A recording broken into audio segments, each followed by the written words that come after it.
Internet! Hello, you absolute lovelies! Let's talk all about Spider-Man. Brand new day with full spoilers. Now, I've already done a non-spoiler review. I posted it the moment the embargo dropped, but in that review, I couldn't talk about the third act. I couldn't talk about some of the details of interpersonal relationships, and there's a lot of things that I loved about the film that I just couldn't quite convey there. So this is going to be full spoilers. Please only watch this after you've seen the film. There is so much in this film that is a joy to discover, to experience, not to hear about. So please go watch my non-spoiler review if you haven't seen it. Go watch the movie, then come right back here. This is going to be full spoilers. This is your last warning. We're diving in 3, 2, 1. I love that every single one of the characters, yes, including that one I'm about to say, the spoiler, is to serve the incredible narrative of what Peter Parker is going through. And I think understanding that is what makes this the best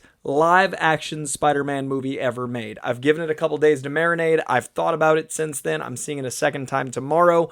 I think, in my opinion, this is my favorite Peter Parker performance and my favorite Spider-Man movie in live action. We're going to talk all about why, because I'm about to say the name, because everything, including Jean Grey, is to serve the narrative of what Peter Parker's journey is. I think this is one of the strongest examples in the entire MCU of understanding what a comic book movie is. Comic books are amazing because they're serialized, because they're part of a giant universe. There are modern myths. There are stories to tell morals and ethics and get sweeping narratives across literally weekly mediums to people. And with that, you've got all of these relationships, this web, this tapestry. This movie understands that the future is about the friendships, the connections, the family, and all those details. And I think it beautifully mirrors where we were with No Way Home. Now, this movie to me is about his real life friendships, and the last movie to me was about his villains and consequences. So if No Way Home has the Sinister Six because of the consequences of all of Spider-Man's actions, and then those Spider-Men get to represent a kind of Uncle Ben, a kind of power and responsibility, this film gets to do something else and look at what you need in order to look to the future. So even though this film is full of a lot of sadness and melancholy and so many emotions that are just heavy, the whole time it's looking up, and that is so unique and special. And I think the reason it's one of the strongest MCU installments is because even though it's full of so many characters from outside of Spider-Man's direct window, all of them serve the narrative to serve Spider-Man, and then the ones that are in his inner circle are absolutely essential. This is easily the most I've enjoyed Jacob Batalon's Ned. This is the most I've enjoyed MJ, which is surprising because I really liked MJ in the Home trilogy. This is, I think, Tom Holland's best performance, hard stop. I think he's even better in this than The Odyssey. I think he's better in this than The Impossible. I think this role is so hard to do because he needs to be kind and warm and humorous, but the humor needs to be defensive, and the warmth needs to be not at the cost of the sorrow that he's carrying around. These performances are so difficult. MJ needs to feel something's missing, but can't quite play it as high as Jacob Batalon's Ned, because that's what Ned is bringing to the table. She has moved on, and somewhat that absence, much like the Gwen Stacy storyline in the comic books, has made her grow into a different person. In the comics, when Gwen Stacy dies, that's Peter Parker's love. That's his girlfriend. MJ's the party girl. She's going out all night. She's dating Harry Osborn. She's got a defense mechanism because of her family and the way she's been treated. And then she grows up and really is there for Peter and matures herself. It's really interesting to see a similar story come through here with MJ being, a little distant, a little dry humor, still having a lot of the MJ-isms, but she's finding her footing. She's maturing. This is a movie about puberty in so many ways, a second puberty because, college and that next chapter of who you are. And they reflect that in Spider-Man's powers, obviously, but they also reflect that in all of the characters in his inner world. This movie deals with people's darkness versus compassion. This deals with their growth versus who they are as people at a foundation and what you can grow from there. It's doing so many things, but each of those characters, whether it's Punisher, whether it's Hulk, whether it's Ned, whether it's MJ, whether it's White Widow, Black Widow, whoever you want to call her, all of these characters that are the MCU cameos, roles, supporting characters are serving Peter Parker's journey. Every single human being is different to everyone else. The way I am to my mom is different than the way I am to my best friend, is different than the way I am to you, is different than the way I am to another of my friends, is different than how I am to my wife. We're all different to different people, but in your POV, all of those people inform who you are. You're the amalgamation of all those people. It's an interesting reflection of who you are, and that's why I love Punisher in this, because Punisher gets to be a PG-13 take on Punisher that gets to be a reflection of Spider-Man. Spider-Man's ultimate good and not harming and protecting is reflected in the recklessness of Frank, and then the consequences of Frank's action are not only a comic book reference, not only a more recent comic book reference with a visual that I love. I'm going to make an Easter egg video, by the way. I'm going to make a comic references and Easter egg video, probably put it out this weekend. But that moment from Civil War where he's holding Spider-Man's body, not only does that reflect an iconic comic moment, not only is that a reflection of his first appearance in Amazing Spider-Man 129 when he shoots at Spider-Man, this time making contact, but it's him realizing that he made a choice that harmed an innocent. He harmed a boy. He harmed his friend. He harmed his brother. And that is the duality of these characters. Spider-Man knows shooting is bad, and guns are bad, and violence, and lethal means. And Frank gets to experience that because of that very person. It all relates back to Peter. This is the best Peter Parker live-action movie. I think, in my opinion, this is the best Spider-Man live-action movie. I think Tobey Maguire and Sam Raimi's universe absolutely got a lot of that Silver Age color and vibrancy and energy and a little bit of campiness and a lot of fun, just like all that bombast. This takes just enough of that to reference Sam Raimi. Just like the suit mirrors Tobey's Spider-Man. Spider-Man 2 gets a little bit, Peter 2 gets a little bit of influence on the suit. So too do the Sam Raimi films get a bit of influence on this film. Then you go to Andrew Garfield. He's my personal favorite Spider-Man, but he never got the writing. He never got a chance to be what he could have been. He never got the opportunity to portray that character well. I personally think he understands the quips, the zingers, the defensiveness, the way Spider-Man is, like, oh no, my weakness, small knives. The way Spider-Man navigates the world, and especially his relationships, his relationship with Gwen is, to me, Spider-Man. So I would say those two films capture a lot of that more than even the Sam Raimis do, but the movies don't get to be as good. There was so many characters, so many moving parts. Those movies never had a chance. But capturing the quips, capturing the physicality, the way Spider-Man moves in those films, the way it's like a Todd McFarlane art come to life, the way he web swings, the web swinging in that film, plus the snark, plus the quips, that gets to be brought over, much like his suit gets to be reflected. This is the ultimate Spider-Man movie, and I mean that with all of the puns intended, because it's the culmination of the 5 films that led to the home trilogy, plus the 3 films in the home trilogy. So this is like an 8-film culmination. So if No Way Home was the culmination of consequences, this is the culmination of what it means to be reliant on others, why you need people, why loneliness is the ultimate thing that's going to take you out. Those films very wisely focused on Peter's relationships to a point, but the villains are a lot of the highlight we think of. This, to me, I love the format of opening with that villain montage, giving us just an incredible taste of comic book goodness with Boomerang and Tarantula and Ramrod and all of these characters, so we get that incredible Bronze Age flavor. I thought with Tombstone being included, as was the rumor that came true, we were going to get a gang war movie. I thought very differently of this film. I thought, like a lot of you did, we'd get Daredevil, we'd get Tombstone, we might get Hammerhead, we'd lead to a Kingpin. I thought this was going to be a gang war movie, and when it wasn't, I wasn't upset, because it was so much richer than that. This was a Peter Parker movie, and what a perfect representation to clean slate, starting a new world, brand new day in the comic books. Isn't an arc, it isn't a trade paperback, it's an era. It's 103, 106 issues that is basically cleaning up a story to make it more approachable for readers and giving him a brand new day. Now it's coming out of some messy stuff like One More Day. It's coming out of a lot of years of messy continuity. I still think a lot of that is, I miss Mary Jane and Spider-Man being together, but this gets to reflect that. It gets to show what we lost in MJ and Peter. You get to feel that loss. There's nothing more relatable than feeling alone, especially for comic nerds, especially for anyone coming of age or at any age. And this movie captures that feeling by having Punisher want everything that Peter has, to just have someone that he loves still with him. By having Hulk be a reflection of, you can't choose which sides of you actually matter. You can't choose using science to decide like what's good or evil. What's your dark side?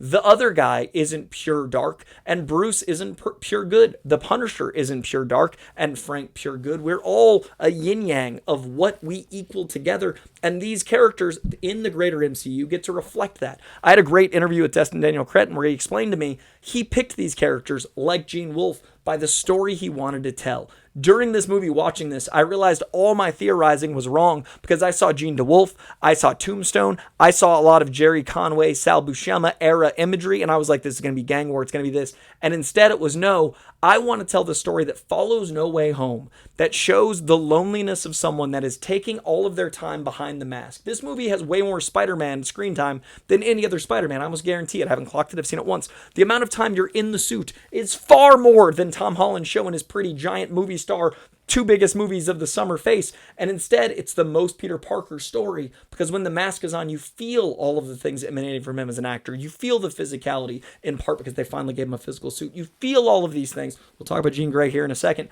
But most of all, when he's unmasked, all of that weight is your journey through his 3 movies, 5, if you want to count the Avengers, 6, if you want to count Civil War.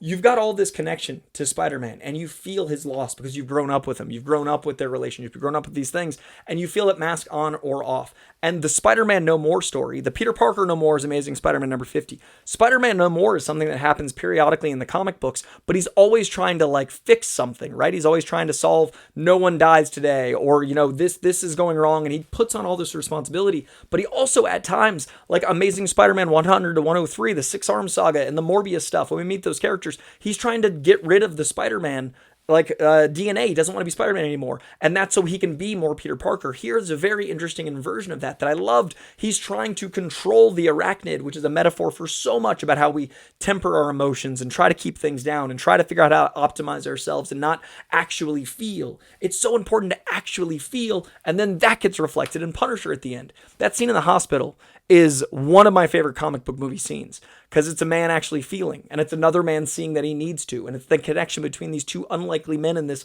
almost buddy cop movie that I never expected to get, but totally works for these characters in this format. Let's talk about Jean Grey, because that's what I'm sure every single spoiler review started with. There is not a single better place for an X-Men to start than in a movie about trying to figure out if people are on the side of good or evil, and figuring out where humans stand and what is going on with the morality of this clandestine government operation and accidentally choosing wrong.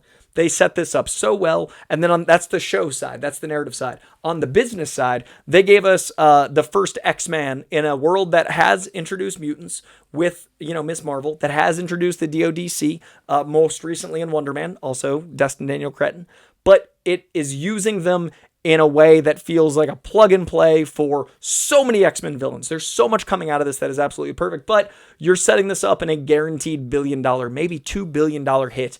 What better way to bring in the X-Men than having one of them get their own solo endeavor? Now, because of you guys, because of the comments that I hope are down below, because of Comic-Con, a number of people, like so many people, came up to me and were like, hey man, I loved your X-Men pitch in the Escape Pod. Hey man, what you said about Wolverine, how you bring in the X-Men. I've had an X-Men pitch for years. I'm going to make a video about it. I'm going to make a long-form video, going to explain. But from the beginning, it was always Wolverine is going to get his own solo show, and that's going to be 1 season per decade or thereabouts, introducing his whole world. He doesn't join the X-Men until way later, giving the X-Men time to shine, because it's not Wolverine and the X-Men. But in addition to that, again, I'm going to make a whole video, I want individual X-Men to appear in other things. Jean Grey appearing in this is perfect. Next time I see her, I'd love to see a relationship with her and Cyclops, get some time before it's a whole team dynamic. I think Rogue should come in Captain Marvel. I think I'm going to make that video, and you guys can hopefully watch. But all of this to say, Jean Grey being this beautiful person alone in the world because she lost a family member reflects Punisher, reflects Peter, reflects Banner, reflects all of these things. But hers is even more isolated because of the mutant isolation of, this is a brand new thing that's just starting up. She doesn't have other mutants yet. She lost her sister, and then bringing back Aunt May as this anchor of family, making her a villain, because we're all villains to someone. We're all someone's enemy. Like everyone that has a deciding factor in their life has offended, and depending on the scale, become an enemy of someone. And just because you're different doesn't mean you should be ostracized. And this movie really makes that clear with the DODC. And a government profiteering off someone's powers is something that happens in our reality. It's heightened in a comic book world. So to use the mutants as these experiments and to see how they're going to be treated sets up that whole world of X-Men, but it also sets up for Peter to have an ally, to have someone he would sacrifice everything for. He's been so alone. He's had no one, and now he meets someone else that's so alone. Jean, this entire film, has no one. Peter, this entire film, has no one. Peter Parker doesn't really exist. And so to have moments of levity with a Black Widow and to have her, be the closest thing he gets, but still he's masked up. He's trying to find connection. To have these moments of connection with her, and then that sacrifice with that incredible Punisher moment, which leads to another incredible Punisher moment. All of the stuff with Jean Grey really worked because we don't typically think of her power set as jumping, but it ties in to telekinesis and telepathy. We don't typically, a lot of people presume she was Jean Grey. The redhead casting's a fun red herring, but it's a really fun way to show a mirror to Peter Parker. There's some Ultimate X-Men stuff that has Jean Grey and Peter as friends, but overall, you don't generally think of them together. But to serve the plot of this Spider-Man movie, to not just set up the X-Men, but to have that be icing on the cake, to have the isolation be the fuel for both of them. Peter chooses to go into his work all the time. Like, he dives into being Spider-Man to the point of harm, giving us an amazing Jean DeWolf, giving us some incredible stuff that mirrors the Roger Stern era, giving us some really special stuff that feels like the Spider-Man video game. This is as much the Saturday morning cartoon that I described in my non-spoiler review as it is the video game come to life. This felt like the Insomniac Spider-Man game as a film, especially with the cop stuff. With Jean DeWolf, a much more comic accurate than Yuri Watanabe. I enjoy Yuri, but it was so nice as a 70s, 80s comic book kid to see Jean DeWolf. But to have that element, he's so in his work, it's almost Peter Parker no more. Spider-Man has nothing, just like Jean has nothing, and that brings them together in such a special way. And icing on the cake brings us towards the X-Men. I love this film. I think it is some of the best MCU interweaving. I think this and Civil War are the two best at interweaving the plot lines of the MCU to this point, but I think this is even better at serving as a singular entity, character-driven film, because a lot of people can argue Captain America Civil War is effectively Avengers Civil War. I don't personally think that, but I understand how people do think that. This film is very much Spider-Man Brand New Day, but does the magic of the MCU shared universe experience while focusing on Spider-Man and building him up. This is my favorite Peter Parker movie. This is my favorite Spider-Man live action movie. I'm overjoyed it's this special. I'm going to rank these films, probably another video, definitely some social media posts. I don't know where it lands with the Spider-Verses. I need to mull that over. I need to see it a second time. I'm going to be seeing it again tomorrow. So I would love to know what you thought. Did you enjoy the smattering of villains in order to build up to the big one? So we got a lot of fun comiciness, but the film stayed about heart and soul and emotion and connection. Did you like that format? Did you like Jean Grey? Did you like Sadie Sink? If you'd like me to make a video about Sadie Sink and the X-Men, let me know. If you'd like that, how I'd bring in the X-Men video, let me know. I will be doing the Easter eggs and comic reference videos. So that was not a big part of this video, but that is coming as well. So you consider that a second spoiler review. But I really wanted to get the emotionality out there, and I really wanted to share my thoughts on what it is to be human, how important it is to connect, how this made me love Spider-Man's connection to New York even more. This felt like a friendly neighborhood Spider-Man movie. This felt like everything I've wanted from a Spider-Man film from the beginning, from the time I was a kid that dreamed of a Spider-Man movie in live action and never thought it would happen. From that fake Wizard magazine parody ad with Leo DiCaprio as Spider-Man up until now, this is how I see Spider-Man. This feels like Bagley and John Romita Jr. and John Romita Sr. and Ross Andrew and Mike Ringo. This feels like all of those incredible writers like Roger Stern and Marc Wade's dabbling and the way Chip Zdarsky writes him and all of the titans that have made Spider-Man my favorite character in fiction. This is that to me, and it modernizes it, and it uses the MCU's web, and it does it all with panache, style, and heart. Most of all, heart. This film's action was second to its heart, and I love that because the action was amazing. Some of the best action in the MCU, some of the best cinematography in the MCU, some of the best coloring in the MCU, some of the best visual spectacle, and I'm thinking about the heart, and that's comic books, and that's Spider-Man, and that is Spider-Man Brand New Day. Please leave a comment. I would love to know your thoughts. Please like, subscribe, do all the stuff. I really want to talk about those ones more. I'm going to make a lot of content about this video, so hope this one does well. So please engage with it, and let me know what else you'd want to see. Do you want to see a specific Sadie Sink video? Do you want to see a specific relationship Punisher video? I don't know. Just let me know what you want to see about Spider-Man Brand New Day, because I want to make more. I just talked for 20 minutes, and I could go another hour, and I need to see it a second time. This is all off one go. So like, subscribe, comment. I appreciate you. Be good. Be kind to each other. Choose to embrace who you are and yourself, and also good. And I love that this movie's about that and so much more. I appreciate you. I'll see you guys soon. Fucking Spider-Man, you guys. We did it.